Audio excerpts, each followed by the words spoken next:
Hi friends, welcome to my channel. ఈరోజు అయితే మా మిద్దె తోటలో వినాయకుడి పూజ కోసం పండ్లు, పువ్వులు, పత్రాలు హార్వెస్ట్ చేస్తున్నాం. ఏవేవి హార్వెస్ట్ చేసామో చూద్దాం రండి. మా వారైతే డ్రాగన్ ఫ్రూట్స్ మొక్కలు పువ్వులను చూపిస్తున్నారు, ఎంత పెద్దవి వచ్చాయని. మా డ్రాగన్ ఫ్రూట్ అయితే ఒకటైతే పండింది వినాయకుడి పూజ కోసమని. ఏ సంవత్సరం కూడా వినాయకుడి పూజలో డ్రాగన్ ఫ్రూట్స్ అయితే పెట్టలేదు.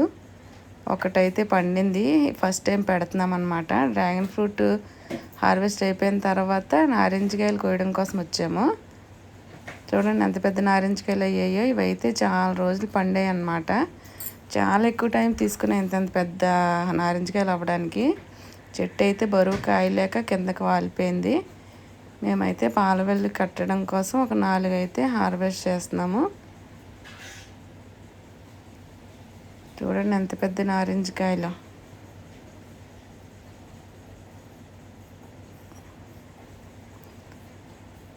తర్వాత వైట్ సంపింగ అయితే ఈ మధ్య వేసాము. ఇది ఫస్ట్ పువ్వు అన్నమాట.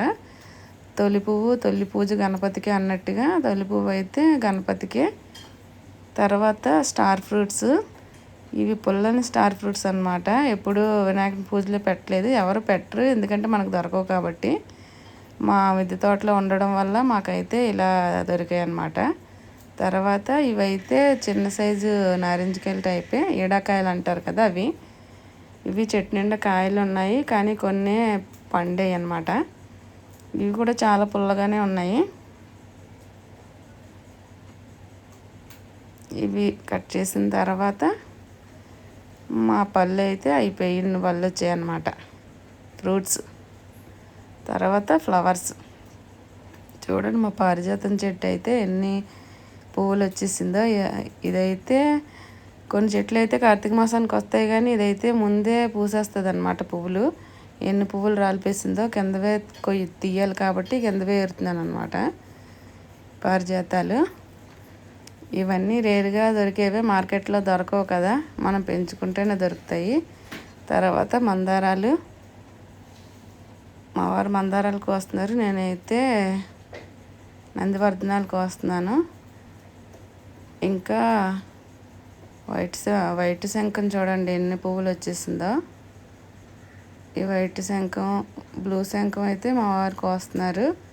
చాలా ఎక్కువ పువ్వులు. ఇవన్నీ రేరుగా దొరికేవే, అన్నీ మా మిద్దె తోటలో ప్రత్యేకంగా వినాయకుడి పూజ కోసమని హార్వెస్ట్ చేస్తున్నాము. చూడండి ఎన్ని పువ్వులు.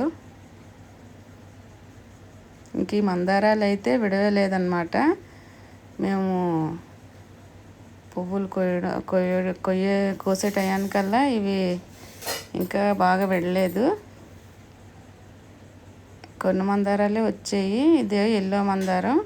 ఇంకా కొన్ని మందారాలు ఏమీ పూయలేదన్నమాట. తర్వాత పత్తిర్లు కట్ చేస్తున్నారు మా వారు. ఈ సంవత్సరం ఇప్పుడైతే జాంకాయలు లేవు వినాయకుడి పూజ కోసం, ఓన్లీ పత్రాలే కట్ చేస్తున్నారు. జామాకులు, నిమ్మాకులు, తాయిలేమన్న చెట్టు చూపించాను కదా ఒకసారి, అది నిమ్మాకులు. ఇంకా తులసి పత్రం. తులసి వినాయకుడి పూజలో ఇప్పుడు వినాయక చవితికే పెడతాం కదా.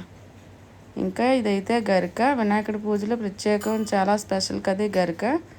ఇదైతే గరిక వినాయకుడి పూజ కోసమని అలా ఉంచాము. ఇంత పెద్దది పెరిగింది, తీసేయకుండా. చూడండి ఎంత ఎక్కువ వచ్చిందో. గరిక హార్వెస్ట్ అయిపోయిన తర్వాత సీతాఫలం మొక్క అయితే ఈ మధ్యకాలంలోనే వేసాము, ఇంకా కాయలు అయితే ఏం రాలేదు. సీతాఫలం పత్ర. మా తమలపాకు చెట్టు చూడండి ఎంత ఫ్రెష్గా ఆకులతో ఉందో. పెద్దది అయ్యింది కానీ మొన్నే తీసాము. ఇంకా ఇది నారింజ పత్ర. ఇది వేస్ట్గా ఉందని ఆ కొమ్మ అలా తీసేస్తున్నారు. ఇదేమో బిల్వపత్రం పూజ కోసమే, పత్రే కదా అది కూడా. ఇదేమో మరం, వినాయకుడి పూజలో మరం కూడా ఒక పత్రి కింద పెడతారు కదా, ఈ మరం హార్వెస్ట్ చేస్తున్నాము.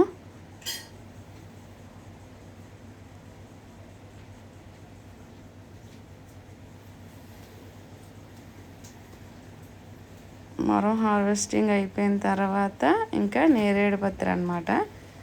నేరేడు చెట్టు అయితే మా వారు వేశారు. బోన్సాయి చెట్టు కింద తయారు చేస్తాను నేను అనేసి, అందుకనే నేరేడు పత్రి కూడా మా మిద్దె తోటలో అయితే ఉంది. చూడండి మా పత్తిళ్ళన్నీ. Okay friends, like share subscribe.